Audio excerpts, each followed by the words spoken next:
So आज आपण next topic बघणार आहे इलेक्ट्रोस्टॅटिक्स. इलेक्ट्रोस्टॅटिक्स बघायच्या आधी तुम्हाला माहिती आहे ह्याच्या आधी आपले सगळे टॉपिक झालेले आहेत. 7 टॉपिक्स वेव्ह ऑप्टिक्स पर्यंत सगळं क्लिअर कट समजलेलं आहे. ज्यांना ज्यांना नाही कळलेलं आहे त्यांनी ऑब्व्हियसली दुसऱ्या चॅनलवर न जाता आपल्या चॅनलवरती परफेक्टली बघून घ्यायचं आहे पहिला, कारण की आता 8व्या टॉपिकला म्हणजे इलेक्ट्रोस्टॅटिक्सला जर तुम्ही इथं येत असाल, समजलं असेल परफेक्टली इथंपर्यंत, तर आधीचे पण टॉपिक्स जर तुम्ही बघितला तर ते एक फ्रिक्वेन्सीने तुम्हाला परफेक्टली मॅच होऊन जाणार आहे आणि कळणार पण आहे.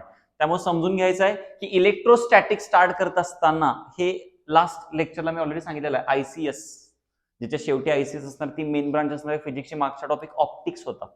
ऑप्टिक्स मेन ब्रांच होती फिजिक्सची, फक्त तिथं डील करायला लागत होतं लाईट ह्याच्याशी. इथं इलेक्ट्रिकल चार्जेसशी डील करावं लागेल आणि तो वाला जो स्टडी येणार आहे तो इलेक्ट्रोस्टॅटिक्स मध्ये येणार आहे. So it is the branch of physics that deals with the study of electric charges which is at rest. मग भरपूर सारे एक्सपेरिमेंट तुम्हाला आजपर्यंत झालेले आहेत. स्केल घेतलेले आहे, परत डोक्यावरती रब केलेले आहे, कागदाचे जे चुरे असतात ते त्याला किंवा कपटे म्हणूयात आपण त्याला, ते परफेक्टली चिकटतात. हे सगळं आपल्याला ऑलरेडी झालेलं आहे, हे बघितलेलं पण असेल भरपूर व्हिडिओमधून तुम्ही. सो याला आपण इलेक्ट्रोस्टॅटिक्स म्हणतोय. हा पार्ट महत्वाचा इथं गॉसियन सरफेस. गॉसियन सरफेस म्हणजे imaginary surface drawn outside the charge conducting surface. समजा मी एक चार्ज कंडक्टिंग सरफेस आहे, सो माझ्या साईडला ना असा एक माझा शेप म्हणजे असं असेल, ते लेट्स असं येईल, परत थोडंसं आत येईल, परत सर्क्युलर, परत थोडं बाहेर हे. सो हा जो बाहेरचा सरफेस आहे, आउटसाइड सरफेस, कुणाच्याहून आउटसाइड सरफेस, चार्ज सरफेसच्या बाहेरचा सरफेस, याला आपण म्हणतोय गॉसियन सरफेस. असा ऍक्च्युली नसणार आहे, तिथं आपल्याला इमॅजिन करावं लागणार. सो त्याला आपण म्हणणार आहे Gaussian surface. Surface charge density, volume charge density, linear charge density already 11th ला झालेला आहे. सरफेस चार्ज डेन्सिटी म्हणजे काय असते, क्यू बाय ए. क्यू म्हणजे कुलम, ए म्हणजे that is area, metre square त्याचं युनिट होईल coulomb per metre square. Similarly volume charge density म्हणजे rho upon Q, that is rho is equal to Q by V. Rho म्हणजे coulomb असणार आहे त्याचं unit, V volume म्हणजे काय असणार आहे, metre cube. Okay. Then linear charge density असणार आहे, लॅम्बडाने डिनोट करतोय, Q by L, coulomb per metre. So हे होतं बेसिक. त्यानंतर आहे गॉस लॉ. अच्छा सर, बरेच मला म्हणतात की सर या टॉपिक मधले इम्पॉर्टंट काय, तर गॉस लॉ आणि त्याचे ऍप्लिकेशन जरा लक्ष ठेवा इकडे व्यवस्थित. ओके, लक्ष द्या इकडे व्यवस्थित, मी सांगतो ते समजावून घ्या. सगळ्यात पहिला आहे गॉस लॉ आणि त्याचे 3 ऍप्लिकेशन. हे वाटत तर कुठे स्टॅम्प पेपर असेल तर त्याच्यावर पण लिहून घ्या, पडणारच आहे. गॉस लॉ आणि त्याचे 3 ऍप्लिकेशन. त्यानंतर capacitors in series, capacitors in parallel वाला तो सिंपल आहे, आय गेस एकदा दोनदा बघितलं तर परफेक्टली कळून जाईल. आणि नेक्स्ट तिथं जरा विसरू नका एका व्यवस्थित, कपॅसिटन्स काढायचं आहे जेव्हा डायलेक्ट्रिक आहे आणि डायलेक्ट्रिक नाहीये, म्हणजे असे ते 2 इक्वेशन्स आहेत लास्टला. हा एक पार्ट आहे. आणि अजून एक पार्ट आहे जो एनर्जी स्टोर्ड वाला, म्हणजे potential energy, electric potential along the axis, along the equator, हे वाले जे क्वेश्चन्स आहेत ते परफेक्ट करायचे. नेक्स्ट आपल्याला बघायचं आहे गॉस लॉ. गॉस लॉ बघत असताना तुम्हाला माहिती आहे की हा एक इम्पॉर्टंट क्वेश्चन आहे, याचे ऍप्लिकेशन्स इम्पॉर्टंट आहेत. हे इम्पॉर्टंट अजून भरपूर सारे इम्पॉर्टंट आहेत, पण सुरुवातीला आपण गॉस लॉ बघूयात.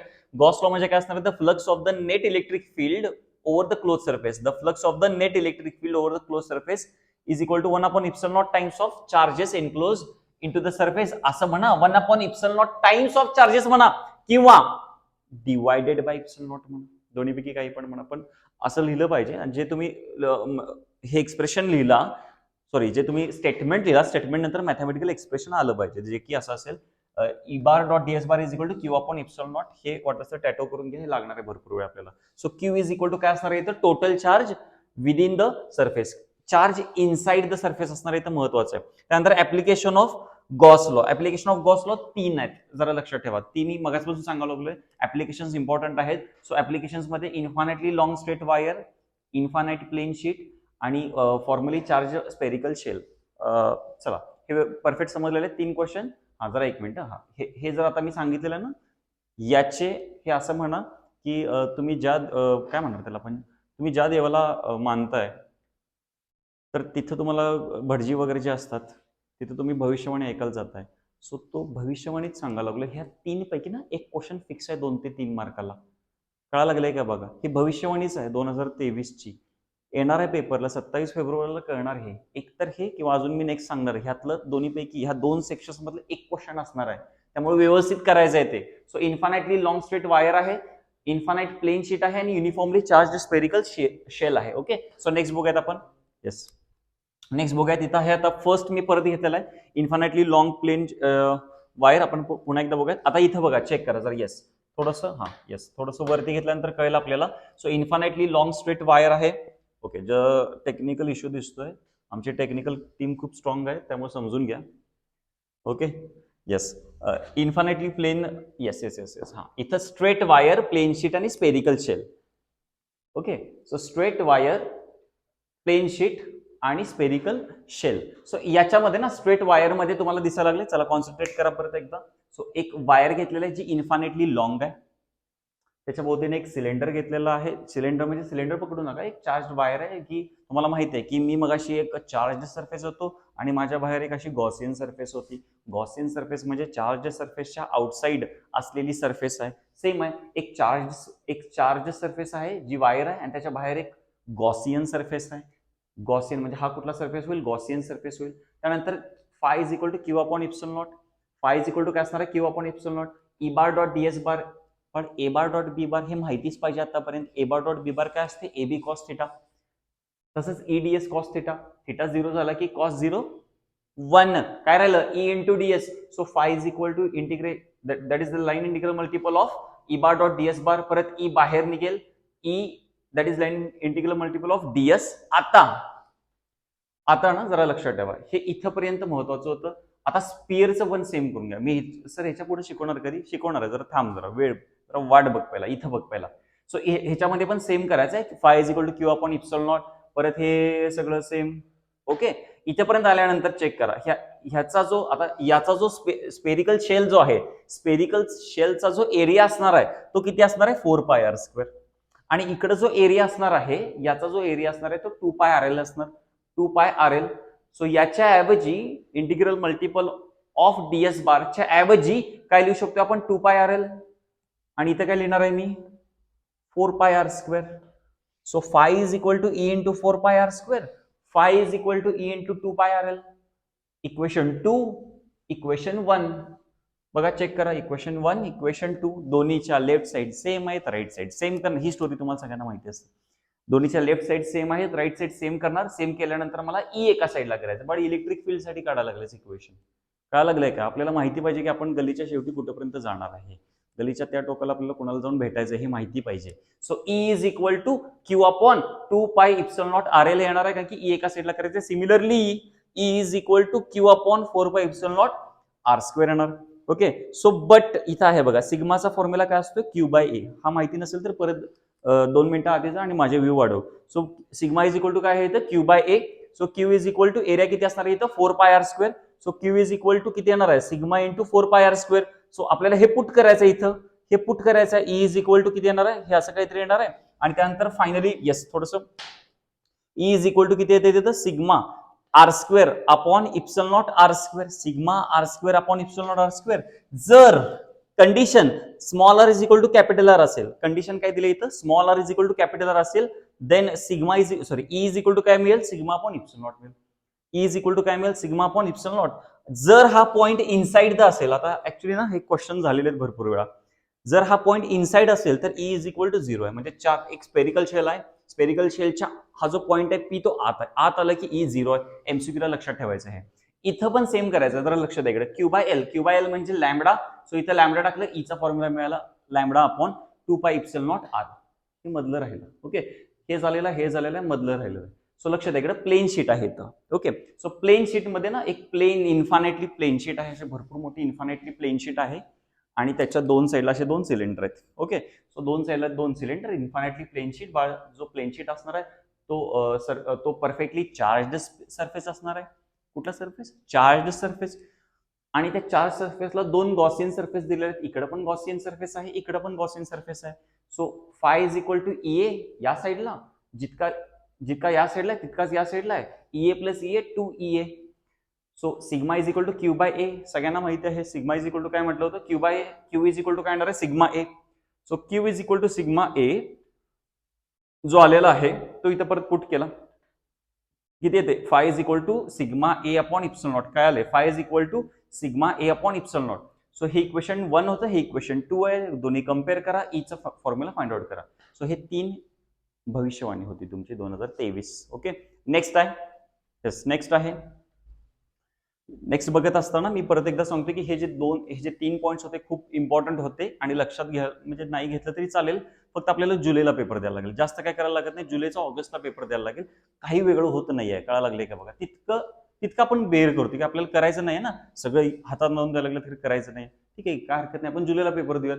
हाच सेम क्वेश्चन पण त्यावेळी पण करायला लागेल. ओके, कारण की तो इम्पॉर्टंटच क्वेश्चन आहे. आज ना उद्या, आज ना उद्या, आवडते तर आवडतेच, अशातला प्रकार आहे. आता पडणार तर पडणार, अशातलाच प्रश्न येतो. Okay, so electrostatic potential difference बघायचं आपल्याला. इलेक्ट्रोस्टॅटिक पोटेन्शियल डिफरन्स मध्ये काय असणार आहे? It is defined as the work done in carrying a unit positive test charge without acceleration against the direction of electrostatic field. काय हे कळालं नाहीये? इलेक्ट्रोस्टॅटिक पोटेन्शियल डिफरन्स किंवा इलेक्ट्रोस्टॅटिक पोटेन्शियल एनर्जी म्हणजे काय? समजा मी एक चार्ज आहे आपल्याकडे जो भरपूर लांब आहे. त्या लांब असलेल्या चार्जला एका पर्टिक्युलर डिस्टन्सला आणायचं आहे. मग त्याला आणण्यासाठी काहीतरी वर्क डन करावं लागेल, त्याला काहीतरी एनर्जी द्यावी लागेल. बरं, आणत असताना स्पीडमध्ये ऍक्सेलरेट आणायचं नाहीये, जसं की कोण पुढे दिसले की आपण ऍक्सेलरेशन करतोय बघा, गाडी पळवतोय लगेच, तसं नाही करायचं. कळा लागले का बघा? कॉन्स्टंट व्हेलॉसिटीने यायचं. कळा लागले का? कॉन्स्टंट व्हेलॉसिटीने यायचं. जेव्हा तुम्ही कॉन्स्टंट व्हेलॉसिटीने येत असताय त्यावेळी मला हे मेन्शन करावं लागते की विदाउट ऍक्सेलरेशन. विदाउट ऍक्सेलरेशन कोण दिसलं की कसं गाडी पटकन पळवत असतो, ते ऍक्सेलरेशन झालं म्हणायचं त्याला. ते तुमच्याकडनं नाही तर तुमच्या बॉडीकडनं ऑटोमॅटिक होत राहते. तसं नाही करायचंय. तुम्हाला चार्ज एका इन्फानाइट डिस्टन्स वरून आणायचा आहे, पण आणत असताना काय करायचंय? तो विदाउट ऍक्सेलरेशन आणायचा आहे. ह्याचा अर्थ असा आहे की कॉन्स्टंट व्हेलॉसिटी पाहिजे. येस, सो त्याला जे काय वर्क डन लागेल त्याला आपण म्हणतो इलेक्ट्रोस्टॅटिक पोटेन्शियल किंवा इलेक्ट्रोस्टॅटिक पोटेन्शियल एनर्जी पण म्हणतो. आपल्याला पुढे ते बघायचं आहे. त्यानंतर इलेक्ट्रिक पोटेन्शियल म्हणजे it is defined as the amount of work done. It is defined as the amount of work done. It is defined as the amount म्हणजे किती अमाउंट आहे work done to bring that unit positive charge from infinity to particular position. एका चार्जला infinity पासून इथं आणण्यासाठी जे काही वर्क डन करावं लागेल त्याला आपण म्हणतो electric potential. V is equal to Q upon 4 pi epsilon naught R. हा फॉर्म्युला दिलेला आहे. किंवा काय काय जण असं म्हणतात 1 upon 4 pi epsilon naught Q by R. बघा एकच आहे ते दोन्ही. 1 upon 4 pi epsilon naught R म्हण किंवा Q upon 4 pi epsilon naught R म्हण, एकच आहे. ओके, नेक्स्ट आहे इक्वी पोटेन्शियल सरफेस. छान पॉईंट आहे हा. इक्वी पोटेन्शियल सरफेस म्हणजे असा सरफेस की तिथं पोटेन्शियल कॉन्स्टंट असतं. तिथं काय कॉन्स्टंट असते? Potential constant. कसं समजून सांगू? ओके, एक तुम्ही प्लेन कागद घ्या. लेट्स एक कागद घ्या आणि ना तुम्ही काय कागद घेतल्यानंतर आपण असं म्हणूयात की तुमच्या खिशामध्ये ना एक 10-12 चार्जेस आहेत. त्याचे तुम्ही वरून ओता लागलाय. कळलं? वरून असं त्याच्यावर सांडा लागलेत त्याचे चार्जेस. आणि जर ते चार्जेस तिथंच स्टे करत असतील, राहत असतील, तर समजून घ्या तिथं पोटेन्शियल सेम आहे म्हणून ते तिथंच थांबा लागले. जर ते वेगळ्या पोटेन्शियलला म्हणजे त्यांचं पोटेन्शियल वेगळं असेल तर मे बी ते तिथं थांबणार नाहीत. मे बी तिथून कुठेतरी मूव्ह होईल किंवा ते असं म्हणूयात की त्या चार्जमध्ये आणि त्या पेपरमध्ये पॉझिटिव्ह निगेटिव्ह असं काहीतरी होईल. कळा लागलंय का बघा? आणि मग ते काहीतरी मूव्ह होईल. पण जे राहतील तिथं एका सरफेसवरती त्याला आपण म्हणणार आहे equipotential surface. Equipotential सरफेसमध्ये at all the points on the surface ह्याची जी व्हॅल्यू असणार आहे, पोटेन्शियलची जी व्हॅल्यू असणार आहे ती कॉन्स्टंट असणार. ह्याची एक छानशी डायग्राम दिलेली आहे, ती टेक्स्टबुकमध्ये करायची, इथं बसत नाही म्हणून आपण घेतलेलं नाही आहे. ओके, नेक्स्ट आहे इलेक्ट्रोस्टॅटिक पोटेन्शियल एनर्जी म्हणूयात. Electrostatic potential energy is defined as the amount of work done. परत परत आपल्याला तेच बघायचं, फक्त अर्थ थोडेसे बदलतात. Amount of work done in bringing various charges. इथं काय होतं बघा जर, इलेक्ट्रिक पोटेन्शियल म्हणजे काय होतं? युनिट चार्ज होता. इलेक्ट्रोस्टॅटिक पोटेन्शियल एनर्जी म्हणजे various charges to their respective position. एक नाही आणायचं, आता भरपूर आणायचं तुम्हाला. तिथं कुठला वापरतोय आपण? Electrostatic potential energy. नेक्स्ट आहे इलेक्ट्रोस्टॅटिक शिल्डिंग. हा पण एक पॉईंट आहे ना, अंडरडॉग क्वेश्चन आहे, लक्ष देत नाही त्याच्याकडे, पण काय म्हणतात आपण तो, हा एक आपण असं म्हणूयात की शेवटचा बॅट्समन आहे हा आणि कधीतरी खेळून जातो, अशातला प्रकार आहे हा. कळायला लागलाय का? So to protect the delicate instrument from the disturbing the effects of other charge bodies near it is called as electrostatic shielding. ह्याचा अर्थ असा आहे, समजा मी एक चार्ज्ड बॉडी आहे आणि माझ्या साईडला एक कुठली तरी महत्वाची इन्स्ट्रुमेंट आहे जो की इलेक्ट्रोस्टॅटिक फील्डला रिफ्लेक्ट करणारी किंवा बाबा त्याला ओबे करणारे काहीतरी त्याच्याकडे प्रॉपर्टीज आहेत. पण मी एक चार्ज बॉडी त्याच्या जवळ ठेवले. माझ्या या बॉडीमुळे ना त्याच्यावरती फील्ड, त्याच्यावरती ऍप्लिकेशन पडायला चालू होईल फोर्सचं. सो ते होऊ नये म्हणून आपण त्याला प्रोटेक्ट करतोय. प्रोटेक्ट करण्याची जी मेथड आहे या मेथडला नाव ठेवायचं आसपासनं काय? Electrostatic shielding. So electrostatic potential एनर्जीचा फॉर्म्युला दिलेला आहे electrostatic potential into charge. U is equal to V into Q. आता इतकं तर कळत असेल, V is equal to Q multiply तिकडे गेल्यावर डिवाइड होईल U upon Q. Yes, next बघूयात. येस, नेक्स्ट बघत असताना तुम्हाला आहे एक्सप्रेशन. येस, इम्पॉर्टंट आहे, हे पण एक इम्पॉर्टंट आहे. पण आपण कसं म्हणत की इम्पॉर्टंट आहे, फक्त एक 2 ते 3 वेळा 4 वेळा बघा. त्याच्या पुढे जर समजत नसेल तर 5 वेळा पण समजणारच नाहीये, त्यामुळे बघून काय फायदा नाहीये. त्यामुळे व्यवस्थित समजून घ्या की इथं काय लक्षात ठेवायचं आहे. लक्षात काय ठेवायचं तेवढंच बघा. U is equal to 1/4πε0 Q1 Q2 by R12 हा फॉर्म्युला आहे.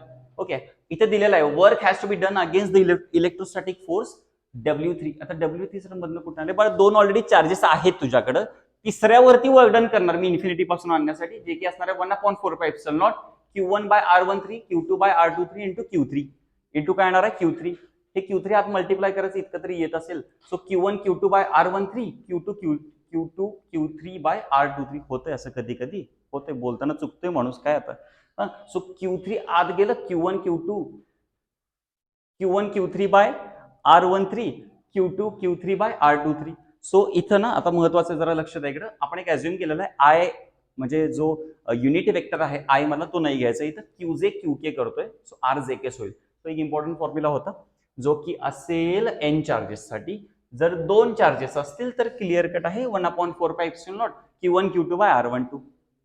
ओके, नेक्स्ट पॉइंट आहे इथं आपण बघूयात expression for electric potential due to point charges. So ह्याच्यामध्ये प्लस क्यू घेतलेला आहे, ए आहे, एन आहे, एम आहे, इलेक्ट्रिक फील्ड आहे, डिस्टन्स डीएक्स आहे. एक्स हे डिस्टन्स वरती तुम्हाला आणायचं आहे त्या ऑब्जेक्टला. सो एफ चा formula 1/4πε0 Q by X square. हे कुठून आलं? कुलम्स लॉ 11वी इलेक्ट्रोस्टॅटिक्स तिथून आलं हे. The amount of work done is given by DW is equal to, बाळ माहिती असते कुठलंही वर्क डन करायचं असेल तर फोर्स इंटू डिस्टन्स किंवा डिस्प्लेसमेंट असतं. सो इथं DW is equal to minus F DX असणार आहे.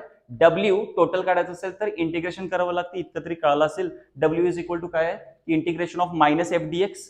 एफच्या जागी हे इथं पुट करायचं आहे. पुट केल्यानंतर DX असणार आहे Q/4πε0. उडी मारून बाहेर जाणार. इंटिग्रेशन आहे ते, आवडत नाही त्याला इंटिग्रेशन, त्यामुळे ते उडी मारून बाहेर जाते, कॉन्स्टंट आहे ते. सो Q/4πε0 बाहेर, आतमध्ये येणार आहे एक्स स्क्वेअर. 1/x² खालते, वरती आल्यावर x⁻² होणार. 1/x² आहे खालती, वरती आल्यावरती x⁻² होणार आहे -2 dx. याचे इंटिग्रेशन 1/x येते ऍक्च्युली, पण इथं लिमिटेशन आहे इन्फिनिटी टू आर. ते काय आपण त्याला ते अप्पर लिमिट लोअर लिमिट टाकल्यानंतर तुम्हाला माहिती आहे काय होते.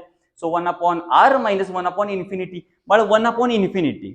जर एक्झाम्पल बघा, 1/2 चं तर 0.5, 1/4 चं 0.25, 1/10 चं 0.1. बेस वाढत चाललाय, आन्सर कमी येत चालले. बळ 1/∞ उत्तर 0. काय लागलं का? हे 0 झालं, राहिलं काय? 1/r इथं मल्टिप्लाय झालं, मायनस साईन ते फक्त तुम्हाला ते साईन सांगेल की वर्क डन आणि फोर्स हे कशा डायरेक्टेड आहेत ते. So V is equal to W is equal to minus plus झालं Q/4πε0 हे मेन इक्वेशन होतं. त्यानंतर यस इथं आहे, ह्याच्यामध्ये आहे equation for potential energy of a dipole in an external field. परत ऐका, इक्वेशन फॉर पोटेन्शियल एनर्जी म्हणजे यू काढायचं आहे in a external dipole in the external field. External field एक आहे, इलेक्ट्रिक फील्ड आहे, ह्याच्यावरती एक डायपोल घेतलेला आहे. सर डायपोल म्हणजे काय? डायपोल म्हणजे 2 opposite charges Q + Q - Q and separated by distance 2L. Sir magnetic dipole शब्द ऐकलाय का हो? ऐकलाय, मी ऐकलाय, तुला सांगायला लागलोय, लक्ष द्या इकडे. +m - m distance bye 2L समजा लागलंय का बघा. +m - m डिस्टन्स किती असते सेपरेशन 2L. +n हे मॅग्नेट मध्ये बाळ इकडे इलेक्ट्रोस्टॅटिक मध्ये +q - q separated by 2L. So हे असं काहीतरी दिसेल +q - q separated by 2L. ह्याच्यावरती जो फोर्स असतो तो -QE + QE असा फोर्स आहे. Tau is equal to P bar cross E bar आहे. टाऊ इज इक्वल टू काय असणार आहे? P बार क्रॉस E बार.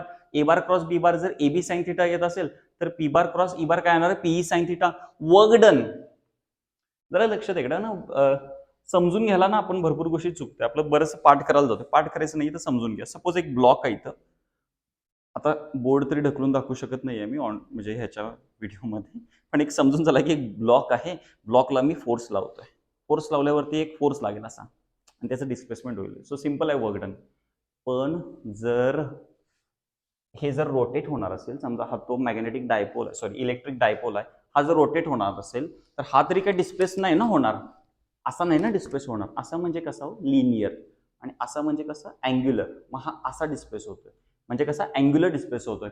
म्हणजे फोर्स कुठला आहे? QE इंटू डिस्प्लेसमेंट काय व्हायला लागले? थिटा. काय लागले का बघा. सो वर्क डन काय येणार आहे? जो फोर्स रोटेट करेल असा कुठला फोर्स असतोय? टॉर्क वाला. हे टाऊ म्हणजे टॉर्क आहे, लक्षात ठेवा. हे टाऊ म्हणजे टॉर्क आहे, काय काय जण याला टाऊ म्हणतात, तसं नाही म्हणायचं, टॉर्क म्हणायचं त्याला. Tau is equal to force आहे इथं, tau into theta into D theta. त्यानंतर हे पुट केल्यानंतर basically P into minus cos theta, integration काढल्यावरती मायनस कॉस थिटा निघेल, अप्पर लिमिट लोअर लिमिट टाका आणि फायनली फायनली इथं W is equal to P cos theta naught minus cos theta. आणि तुम्हाला माहिती आहे हे शेवटी आपल्याला दरवेळी म्हणतोय this work done is stored in the form of energy, सगळ्यांना माहिती आहे. So U is equal to काय, हे जे आपल्याला इक्वेशन आलेलं आहे तेच इकडे काढतोय. पण एनर्जीसाठी ना फिजिक्स मध्ये इक्वेशनच नाही आहे, जे काही इक्वेशन आहेत ते सगळे वर्क डन आहेत आणि शेवटी आपल्याला लिहावं लागतंय की this work done is stored in the form of energy. कळायला लागलाय का बघा. सो एक इम्पॉर्टंट आहे. येस नेक्स्ट आहे ओके, नेक्स्ट आहे इलेक्ट्रोस्टॅटिक. अच्छा, expression for potential energy due to system of two charges. इथे एक छान पैकी एक चार्ज बसलेलं, ह्याचं एक घर आहे, त्याचं घराचं नाव आहे ए, ह्याचं घराचं नाव आहे बी. इथं Q1 राहतो, इथं Q2 राहतो. हे दोघं सेपरेटेड बाय डिस्टन्स R1 आहे, इथं R2 आहे. हे काहीतरी सिमिलर वाटतंय का तुम्हाला?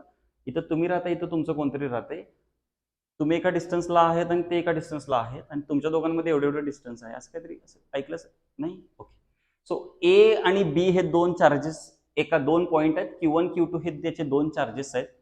कळा लागले का बघा, ते बाकी कळालं असेल, तुम्ही मस्त अगदी जबरदस्त कळते तुम्हाला. सो R1 R2 हे डिस्टन्स आहे पण ओरिजिन पासून. कशापासून डिस्टन्स आहे? ओरिजिन पासून. सो वर्क डन आपल्याला चेक करायचं आहे. वर्क डनचा फॉर्म्युला आहे हा फॉर्म्युला नाही आहे, इथे आहे फॉर्म्युला. येस, वर्क डनचा फॉर्म्युला इलेक्ट्रोस्टॅटिक मध्ये du is equal to F into D R. Yes, work done is equal to actually कसं असणार आहे, du that is change in energy, आपण म्हणूया electrostatic energy, F into D R. F into D R ला आपण काय करू शकतो, F into D R. So F actually electrostatic force आहे, तिथं change in potential energy check करणार. डेल्टा यू चेंजला आपल्याला माहिती आहे डेल्टा वापरतोय. सो डेल्टा इंटिग्रेशन du आपण म्हणणार आहे F E D R. F E put करा आणि फायनली कसं बनते बघा जरा इक्वेशन. हे सगळं पुट केल्यानंतर R1 इन्फिनिटी टाकायचं आहे, R2 R टाकायचं आणि फायनली इक्वेशन बनणार आहे 1/4πε0 Q1 Q2 by R. Important होतं. नेक्स्ट पॉईंट आपला डायइलेक्ट्रिक. अच्छा, सो डायइलेक्ट्रिक म्हणजे काय हो सर? डायइलेक्ट्रिक म्हणजे बाळ इलेक्ट्रिकल इन्सुलेटर, असं छानपैकी लक्षात ठेव. म्हणजे इलेक्ट्रिकल इन्सुलेटर म्हणजे काय असणार की तिथे इलेक्ट्रिसिटी, इथं आहे बघा, dielectric are the insulating material or non-conducting substance which can be polarized through a small displacement of charges. अच्छा, हे काय कळालं? Small displacement of charges. प्रत्येक बॉडीमध्ये तुम्हाला माहिती आहे चार्जेस असतात प्लस मायनस, त्याचं त्यापैकी ना काही असे चार्जेसचं स्मॉल डिस्प्लेसमेंट करायचं म्हणजे त्याला पोलराइज्ड करायचं आहे आणि मग ते काय बनते पुढे जाऊन ते, मग तसं जर झालं, जर त्याचं पोलरायझेशन झालं तर त्याला ते इलेक्ट्रिक करंट फ्लो होऊन देत नाही. त्या सबस्टन्सला आपण म्हणतोय डायइलेक्ट्रिक. त्याचे दोन टाईप आहेत, पोलार मॉलिक्यूल किंवा पोलार डायइलेक्ट्रिक्स किंवा non polar molecule. So polar मॉलिक्यूलला काय महत्वाचं होतं, centre of mass of positive charge does not coincide. इथं जर थोडंसं कन्फ्युजन होते परत. Centre of mass of positive charge does not coincide with the centre of mass of negative charge. हे बघा वेगवेगळं दिसतंय, हे पॉझिटिव्ह हे निगेटिव्ह, हे वेगवेगळे सेपरेट दिसतात तुम्हाला. दोन अपोजिट पोल आहेत, वेगवेगळे दिसतात, दिसायला पाहिजे. त्यानंतर नॉन पोलरला जर डज नॉट कोइन्साइड असेल, नॉन पोलरला कोइन्साइड आहेत, नॉन पोलरला कोइन्साइड आहेत. म्हणजे ही तुमचीच केस आहे बघा. तुम्ही आता तुम्ही सध्या पोलार मॉलिक्युल्स आहात. जर परफेक्टली सगळं करिअर वगैरे बनवलं तर तुम्ही बनणार आहे नॉन पोलार मॉलिक्युल. समजलं असेल छानपैकी. सो प्लस आहे मायनस आहे, काय लागलंय का बघा, वेगवेगळ्या डिस्टन्सला वेगवेगळ्या डिस्टन्स आपलं वेगवेगळे बघू शकताय. प्लस मायनसला परफेक्टली सगळं व्यवस्थित झालं आयुष्यामध्ये तर नॉन पोलर मॉलिक्युल आपल्याला काय असं बनतंय, ते कोइन्साइड होतात म्हणजे प्लस मायनस एकत्र एका घरामध्ये राहतील. नेक्स्ट आहे सस्केप्टिबिलिटी. येस, नेक्स्ट आहे सस्केप्टिबिलिटी. अच्छा, P bar is directly proportional to E bar. So P bar is equal to हा सिम्बॉल म्हणतात झीटा म्हणतो आपण त्याला, इंटू ई बार. काय म्हणतो आपण त्याला? Zeta. Okay, so zeta is the constant, it is called as a susceptibility. अच्छा, कपॅसिटर आहे नेक्स्ट. कपॅसिटर म्हणजे काय असणार? इट इज अ डिव्हाइस और we can say instrument which is used for storing the charges. हे सगळ्यांना माहिती आहे, कारण हे माहित नाही ऍट लो पोटेन्शियल. हे नाही माहिती कोणाला लागलं. तिथं हाय पोटेन्शियलला ना चार्जेस स्टोअर करू शकत नाही तुम्ही कपॅसिटरमध्ये. तुम्हाला हे सांगावं लागेल की it is a device used for storing a charges at low potential. कमी पोटेन्शियलला चार्जेस स्टोअर करून ठेवणारं इन्स्ट्रुमेंट कुठलं तर ते कपॅसिटर आहे. त्याचे कॉम्बिनेशन करायचे आहेत, सिरीज कॉम्बिनेशन आणि पॅरलल कॉम्बिनेशन. हे ना आपण बहुतेक 9वी-10वी पासून शिकत आलो. हे नाही, रेझिस्टन्स. काय लागलंय का बघा. सो सिरीज कॉम्बिनेशनला काय येणार आहे, 1/CS is equal to 1/C1 plus 1/C2 असं होत राहणार. पॅरललला CP is equal to C1 plus C2 plus C3 असं होत राहणार आहे. ओके, इम्पॉर्टंट आहे आपल्याला हे एक्सप्रेशन सोडवायचे होते, आपल्याला बघावं लागेल ते पण. येस, नेक्स्ट आहे expression for electric potential due to electric dipole. कळा लागलंय का बघा, electric potential due to an electric dipole. अच्छा, सो इलेक्ट्रिक डायपोल म्हणजे पहिला ते सर सांगा काय इलेक्ट्रिक डायपोल म्हणजे मगाशी पण मी सांगितलेलं होतं, आता पण सांगतोय आणि ह्याच्या पुढच्या जुलैच्या पण बॅचला मी सांगणार आहे, काळजी करू नका तुम्ही. So electric potential due to electric dipole म्हणजे काय असणार आहे, दोन चार्जेस असणार आहेत, -q + q, -q + q. काय लागलं का बघा, हे दोघं सेपरेटेड बाय डिस्टन्स असणार आहे 2l. किती डिस्टन्सला सेपरेट असणार आहे, 2l आहे की इथं. +q -q हे एक l आहे, मग हे काय दुसरं माझं नाव असणार आहे ना, इथं पण lच असणार आहे. काय लागलंय का बघा, इथं काय ऋतिक रोशन नसणार आहे, इथं l असलं तर इथं काय असणार आहे, lच असणार आहे. ओके, सो डिस्टन्स किती आहे त्यांच्यामध्ये, 2l आहे. सो हा पॉइंट आहे C. अच्छा, इथं पॉइंट आहे तो C. तर त्या C पॉइंट वरती आपल्याला चेक करायचं आहे Qचं, म्हणजे पॉइंट A वरती जो चार्ज आहे तो आहे +q. त्याचं पोटेन्शियल किती आहे म्हणून इथे लिहिलंय, potential at C due to charge +q is V1 is equal to +q upon 4πε0r. r नाहीये, ते R1 आहे. तुम्हाला माहितीसाठी सांगतो, हे खूप महत्वाचं आहे, सिरियसली लक्ष देऊन ऐका. पोटेन्शियल हे विथ साइन घ्यावं लागतं. पोटेन्शियल हे विथ साइन घ्यावं लागते, चेक करा. So similarly the potential at C due to charge -q is V2 is equal to -q upon 4πε0 R2 होईल. तिथं डिस्टन्स किती R2 मला चेक करायचं, ह्या सगळ्याचं काय असणार आहे, V is equal to by superposition. Yes, तुम्हाला माहिती आहे V इज इक्वल टू काय असणार, VC इज इक्वल टू या दोघांचे ऍडिशन होणार V1 + V2. V1 घ्यायचं इथे पुट करायचं, V2 घ्यायचं पुट करायचं. फायनली इक्वेशन कसं बनेल ते कॉमन वगैरे काढायचं, Q अपॉन 4πε0 1/R1 - 1/R2. आता हे बाय जॉमेट्री आपण हे लिहू शकतो R1². हे थोडंसं लक्षात ठेवावं लागेल, हे स्टार स्टेप आहे, हे विसरणार, 100% विसरणार, या स्टेप विसरणार. लक्षात ठेवा, इथं थोडंसं ना लक्ष देऊन स्वतःला ब्रेक द्यायचा, समजून घ्यायचं. इथं जर काय म्हणणार तुम्ही, इथं जर तिथं ओव्हर स्पीड करायला गेला तर हातची निघून जाणार. स्टेप म्हणलं मी, स्टेप हातची निघून जाणार. Okay, so R1² is equal to R² + L² - 2RL cos θ. R2² पण सेम होईल, फक्त मायनसच्या ऐवजी प्लस होईल. आता या सगळ्यातनं ना R² कॉमन काढायचं. R² कॉमन काढला की 1 + L²/R² - 2RL cos θ upon R. एक R² ला R² कॉमन म्हणजे कॅन्सल झाले, म्हणून ते कॅन्सल इथं दिसत नाहीये तुम्हाला. सिमिलरली R2² बद्दल होईल for short dipole. Yes, for short dipole 2l is very less than R जर असं असेल, if R is very greater than L असेल तर L upon R is small.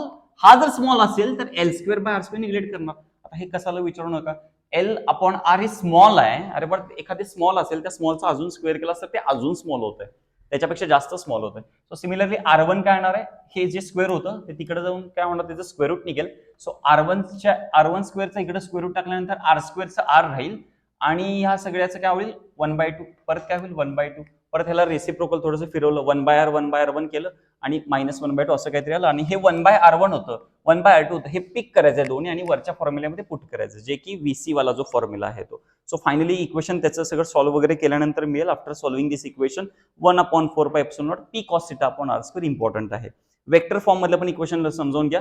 VC is equal to 1/4πε0 P bar R bar upon R3. Sir कसं लक्षात ठेवायचं, हे बघ इथं P असताना इथं R² आहे, इथं एक R ऍड झाले, R न मल्टिप्लाय केले, त्यामुळे इथं R³ झाले. ओके, सो कपॅसिटन्स आपल्याला नेक्स्ट पॉईंट बघायचा आहे. त्याच्या आधी हे समजलेलं आहे का चेक करा. जे आता इक्वेशन झालं ते वन ऑफ द IMP होतं, one of the IMP question होता, one of the IMP answers होतं. हे आन्सर्स बघत असताना भरपूर मोठा असं पर्वत आहे, ऍक्च्युअली अशी रांग आहे मोठी त्या आन्सरची, पण बऱ्याच जणांना लक्षात येत नाही ते कसं सॉल्व्ह करायचं आहे. बरेच जण सगळीकडं सगळ्या स्टेप ट्राय करायला जातात, तसं करू नका. आपल्याला आपली मेथड फिक्स करा आणि त्या पद्धतीमध्ये सॉल्व्ह करा. फायनलला आन्सर, फायनलला आउटपुट चांगला येईल. ओके, की तुम्हाला ते प्रॉपरली समजून जाईल.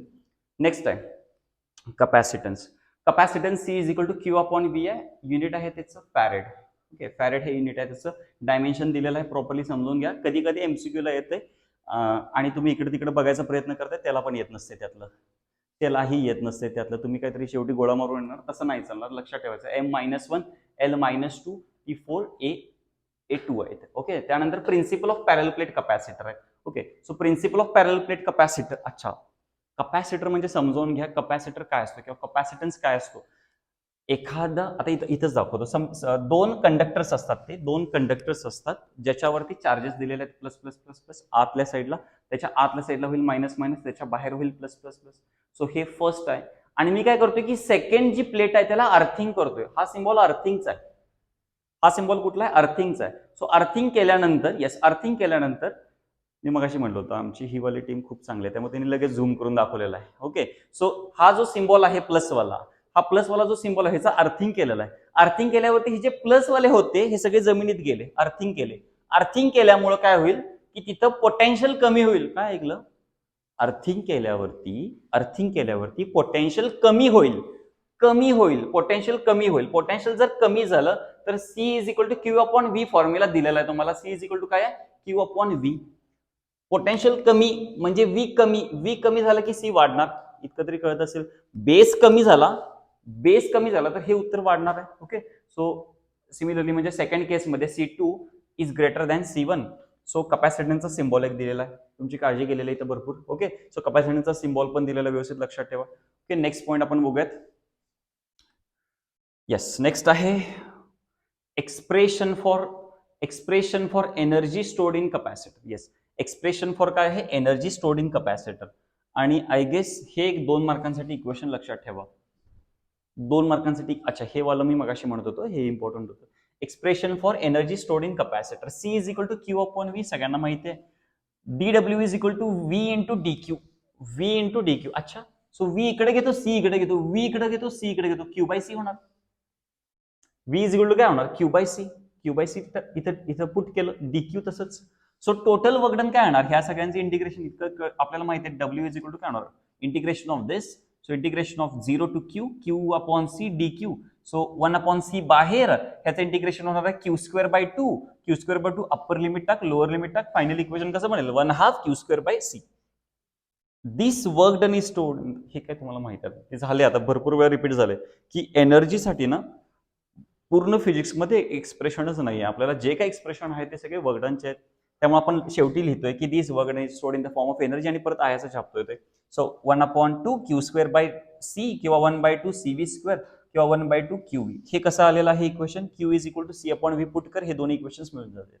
त्यानंतर expression for capacitance of parallel plate capacitor without dielectric. Underline this word without dielectric, हे इम्पॉर्टंट आहे. आणि पुढचा असणार आहे विथ डायलेक्ट्रिक. पुढचा काय असणार आहे? With dielectric. हे तुम्हाला 2 पॅरलल प्लेट कपॅसिटर्सचे कंडक्टर्स दिसतात, येस दिसतात. ह्याच्यावरती चार्जेस दिसतात, येस. प्लस इकडे कुठला आहे? मायनस. इथं काय केलेलं आहे? अर्थिंग. अर्थिंग. या प्लेटच्या बाहेर इलेक्ट्रिक फील्ड आहे 0 आणि ह्याच्यामध्ये जे नेट इलेक्ट्रिक फील्ड आहे ते असं आहे, प्लस कडून मायनस कडे जाते. हे आपल्याला CTZW ला आहे, थोडंसं समजून घ्यायला पाहिजे. इलेक्ट्रिक फील्ड प्लस कडनं मायनस कडे जाते. इलेक्ट्रिक फील्ड लाईन्स प्लस कडनं मायनस कडे जातात. निघा लागल्या, जाऊन द्या त्यांना, प्रयत्न करून द्या. Plus sigma minus sigma. कुठला आहे? प्लस सिग्मा म्हणजे surface charge density, minus sigma म्हणजे पण सरफेस चार्ज डेन्सिटी. फक्त हा प्लस वाला आहे, हा मायनस वाला आहे. त्यानंतर इथं डिस्टन्स जे आहे 2 प्लेटमध्ये ते स्मॉल डी आहे. So in the outer region म्हणजे बाहेर, ई इज इक्वल टू, एकदा इलेक्ट्रिक फील्ड इकडे जाईल, एकदा इलेक्ट्रिक फील्ड इकडे जाईल, एकमेकाला इक्वल अँड अपोजिट आहेत, कॅन्सल करतील, 0 होते. तरी पण एखाद्याला लिहायचं असेल तर असं लिहू शकतो की in the outer region of electric field the net electric field is 0, therefore E is equal to sigma upon 2 epsilon naught minus झालं ते. ओके, देन इनर रिजन मध्ये आतमध्ये काय होईल? हे मायनसचं फक्त प्लस होणार. मायनसचं काय होणार? फक्त प्लस. प्लस झाले की 2 टाइम्स होणार ना, sigma upon 2 epsilon not plus sigma upon 2 epsilon not. 2 epsilon not base common आहे, वरती निघेल सिग्मा प्लस सिग्मा 2 सिग्मा. 2 ला 2 गेलं, काय राहिलं? Sigma upon epsilon naught. So sigma म्हणजे क्यू अपॉन ए असते. सिग्मा म्हणजे काय असते? Q upon A. So Q upon A epsilon naught हे मेन इक्वेशन होतं ई वालं. पण आपल्याला ई म्हणजे काय माहिती आहे? V by D. ई म्हणजे काय माहिती आहे? V by D. V is equal to E into D येणार. सो व्ही ईच्या जागी हे टाकणार Q upon epsilon naught into D. आपल्याला फायनली सी काढायचं आहे. म्हणजे स्टेप समजावून घ्या, जरा लक्ष द्या इथं. ओके, लक्ष द्या इथं, स्टेप समजावून घ्या. येस, व्यवस्थित लक्ष द्या इकडं. आपण क्वेश्चन बघतोय की विदाउट डायलेक्ट्रिक कपॅसिटी काढायचं आहे. मी मुद्दा म्हणून अर्ध्यातनं थांबतोय कारण की मला टेक्निक सांगायचे तुम्हाला. विदाउट डायलेक्ट्रिक कपॅसिटी पाहिजे आपल्याला. विदाउट डायलेक्ट्रिक कपॅसिटी पाहिजे म्हणजे डायलेक्ट्रिक नसताना मग आपण काय करणार? एक छानशी डायग्राम करणार, ती आली पाहिजे. आउटसाइड 0 आहे दाखवणार, inside sigma upon 2 epsilon not, sigma upon 2 epsilon not double होणार म्हणजे सिग्मा अपॉन इप्सिलॉन नॉट होणार. नंतर जाऊन आपल्याला कळणार की सिग्मा म्हणजे कोण आहे? Q upon A, therefore E is equal to Q upon A epsilon naught. इथपर्यंत व्यवस्थित कळालं. याच्यानंतर ह्या ई, हे जे ई आहे ते आपल्याला ऍक्च्युली व्ही साठी लागते, पोटेन्शियल साठी. सो पोटेन्शियल आणि पोटेन्शियल निघलं की सी साठी. So C is equal to Q by V. Okay, म्हणजे हे इथं पुट करायचं असेल. हे सगळं असं फायनली निघेल, क्यूला Q cancel, A epsilon naught ओडी वरून वरती, A epsilon naught upon D. C is equal to काय आलेलं आहे? A epsilon naught upon D. हे फायनल इक्वेशन आलेलं आहे. येस, नेक्स्ट बघूयात. नेक्स्ट आहे ना, नेक्स्ट हो आहे. हा, expression for capacitance of a पॅरल प्लेट कपॅसिटर विथ डायइलेक्ट्रिक. मगाशी सांगितलेलं आहे, पॉईंट चालू याच्या आधी सांगितलेलं आहे. तर सिलेबस कसा माहिती तुम्हाला? अरे बाळ मी शिकवते 10-15 वर्ष, 10 वर्ष 15 नाही 10 वर्ष तरी शिकवते, त्यामुळे माहिती आहे मला हे, त्यामुळे लक्ष द्या इकडं. Expression for capacity of a पॅरल प्लेट कपॅसिटर विदाउट डायइलेक्ट्रिक होतं, आता आहे विथ डायइलेक्ट्रिक. डायइलेक्ट्रिक मध्ये कोणतरी आलेलं आहे, आवडलेलं नाही त्याला पण पर्याय नाही आहे. ओके, मध्ये कोणतरी आलेलं आहे. सो इथं ह्याचा जो थिकनेस आहे तो स्मॉल टी आहे, ह्याचा जो थिकनेस आहे तो स्मॉल टी, इथं जे डिस्टन्स आहे दोन प्लेटमध्ये ते तेवढंच ठेवलं डी आहे. सो हा आहे डायइलेक्ट्रिक स्लॅब. कबाब में हड्डी, डायइलेक्ट्रिक स्लॅब आहे हा. कळा लागले का? डायइलेक्ट्रिक स्लॅब काय काम करणार? इलेक्ट्रिक करंट जाऊन द्यायचं काम करणार का नाही जाऊन द्यायचं काम करणार? ऑब्व्हियसली नाही जाऊन द्यायचं काम. हे नाव ऐकल्यावर तुम्हाला तुमच्या काही अशी मित्रांची नावं आठवत असतील ना? येस, बरोबर. सो डायइलेक्ट्रिक स्लॅब आहे ते तुमच्यामध्ये. सो डायइलेक्ट्रिक स्लॅब म्हणजे काय असणार आहे? ते तिथं करंट फ्लो होऊन देत नाही, त्यांना आवडत नाही करंट फ्लो झालेलं. कळा लागलंय का बघा? ओके, सो ते डायइलेक्ट्रिक स्लॅब असते. पुढे कपॅसिटी ऑफ कपॅसिटर सगळ्यांमध्ये सी इज इक्वल टू, आता जस्ट बघितले म्हणजे जेव्हा हे सी नॉट आहे बघा, हे सी नॉट म्हणजे कधी आहे? जेव्हा डायइलेक्ट्रिक नाही आहे असा विचार केला. जेव्हा डायइलेक्ट्रिक नाही आहे तेव्हा किती आहे? C naught is equal to A epsilon naught upon D आहे. So V naught is equal to E naught into D. So E naught is equal to इतकं तरी कळतंय, V naught upon D. Finally आपण हे पण मगाशी आता बघितलं, सिग्मा अपॉन इप्सिलॉन नॉट, परत Q upon A epsilon naught. हे सगळं माहिती आहे सर आम्हाला, काय शिकवा लागलंय त्यासाठीच तू बघायला लागलाय, शिकवा लागलोय म्हणून. ओके, त्यामुळे लक्ष दे इकडे व्यवस्थित. जरी हे माहिती असलं तरी परत लिहायचं आहे. पहिला हे सांगायचं आहे की डायइलेक्ट्रिक नाही तेव्हा हे मला माहिती आहे. आता परत सांगायचं की डायइलेक्ट्रिक टाकल्यावरती इंड्यूस चार्जेस तयार होतील, पोलरायझेशन वगैरे होईल या डायइलेक्ट्रिकचं. So EP is equal to induce electric field, EP is equal to sigma upon epsilon naught. आता इथं क्यू म्हणजे हे सेमच येणार आहे, फक्त पी येणार, दॅट इज पोलराइज म्हणून. So sigma P is equal to Q P upon A. त्यानंतर परत नेट फील्ड काय असणार आहे? E net is equal to E naught minus EP, E naught minus EP. आणि हे सगळं सॉल्व्ह केल्यावरती फायनल इक्वेशन कसं बनेल? E naught upon K. कसं बनेल equation? E naught upon K. So E is equal to Q upon A epsilon naught K. कसं बनते बघा? E is equal to Q upon, हे सर कुठनं आलं? But E is equal to E naught upon K होतं, म्हणजे हे वाला, हे जे नेट फील्ड होतं जरा चेक करा बघा. हा E is equal to E naught सांगितली की तुला, Q upon A epsilon naught upon की. काय लागलंय का बघा कुठं आलं? सो फोर्थ पॉईंट यातलाच आहे. So V is equal to potential difference between the two plate capacitor. So V is equal to E naught D minus T plus E naught of T. इथं ई नॉट कॉमन, अच्छा हे ईच्या जागी पहिला काय लिहिणार? ईच्या जागी काय लिहिणार? ई नॉट अपॉन के लिहिणार, ई नॉट कॉमन काढणार, आतमध्ये राहील D minus T plus T upon K. आणि फायनली कसं बनेल? C is equal to Q upon V. परत व्हीच्या जागी हे सगळं लिहायचं आहे, हे ऍक्च्युअली व्ही होतं, हे तर पुट केल्यावरती फायनली असं बनेल इक्वेशन. इम्पॉर्टंट होतं हे पण इम्पॉर्टंट आहे. हे पण भविष्यवाणीतलं एक क्वेश्चन आहे, 4था-5वा क्वेश्चन असेल आय गेस, पण हा पण एक इम्पॉर्टंट क्वेश्चन आहे. त्यानंतर आहे ह्या टॉपिक मधला सगळ्यात शेवटचा लास्ट क्वेश्चन, डायग्राम तुमचं तुम्ही करायचं आहे. सगळ्याच आपल्याला इथं गोष्टी मिळाल्या असत्या, सगळ्याच इथं डायग्राम वगैरे दाखवलं असतं, तर तुम्ही ते कशाला आला असता? बरोबर आहे का? काहीतरी कष्ट करा की आपल्या आयुष्यात, बरोबर ना? व्हॅन डी ग्राफ जनरेटर आपल्याला बघायचं आहे. कुठला पॉईंट बघायचा आहे? Van de Graaff generator. It is a device which is use to develop a very high potential order of 10⁻⁷ volt.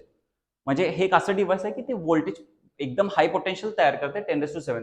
This phenomenon is based on corona discharge. हा आवडीचा शब्द आहे तुमचा, हेच पाहिजे तुम्हाला, हेच पाहिजे तुम्हाला, बरोबर ना? एक्झाम द्यायला सर, एक्झाम देताना फक्त कोरोनाची आठवण येते बघा सर जास्त. सर लॉकडाऊन पडायला पाहिजे, हे नाही रे बा, ते सारखं होत असते का? 9वी पासून तरी भोगत आलाय, 7 तरी बास कर, केला तरी घाबर, कोरोना तरी. सो कोरोना डिस्चार्ज म्हणजे काय असतं? शार्प पॉईंट्स असतात तिथं, ते पटकन टर्न होतात चार्जेस, ह्याला आपण म्हणतोय कोरोना डिस्चार्ज. सेकंड आहे property that charge give to a hollow conductor is transfer to its outer edge. म्हणजे एखादा हॉलो कंडक्टर असेल, हॉलो कंडक्टर म्हणजे लेट्स से आपल्याकडे टेनिसचा बॉल घेऊयात आपण किंवा प्लास्टिकचा बॉल घेऊयात, आतून हॉलो आहे, जर त्याच्या आत चार्जेस सोडले तर त्याची प्रॉपर्टी की ते सरफेसवरती येऊन राहतात सगळे चार्जेस, पटकन कुठं राहतात? ऑटोमॅटिक राहतात ते सरफेसवरती. सो याच्यासाठी आपल्याला तो व्हॅन डी ग्राफ जनरेटर वापरतोय आपण. ऍक्च्युअली त्याचं फेनॉमिनन आहे ह्याच्या बेसवरती, त्याचे युजेस इथे दिसतात की it is use to carry out disintegration of nuclear of different elements. हे अवघड जात असते तर ऍटलीस्ट हे करा. To produce the radioactive isotopes, to study the nuclear structure, to sterilise food and process the material, and to study the different types of nuclear reaction. Yes, so इथं आपला one shot जो होता, quick revision जी होती इलेक्ट्रोस्टॅटिक्सची, ती समजलेली आहे. Lecture आवडला असेल तर नक्की लाईक करायला विसरू नका, आणि कमेंट करा, शेअर करा, सबस्क्राईब करा. आणि तुमच्या मित्रांना पण सांगा की या चॅनलवरती धडाका चालू आहे. Okay, so bye bye. Next लेक्चरमध्ये आपण नेक्स्ट टॉपिक बघूया.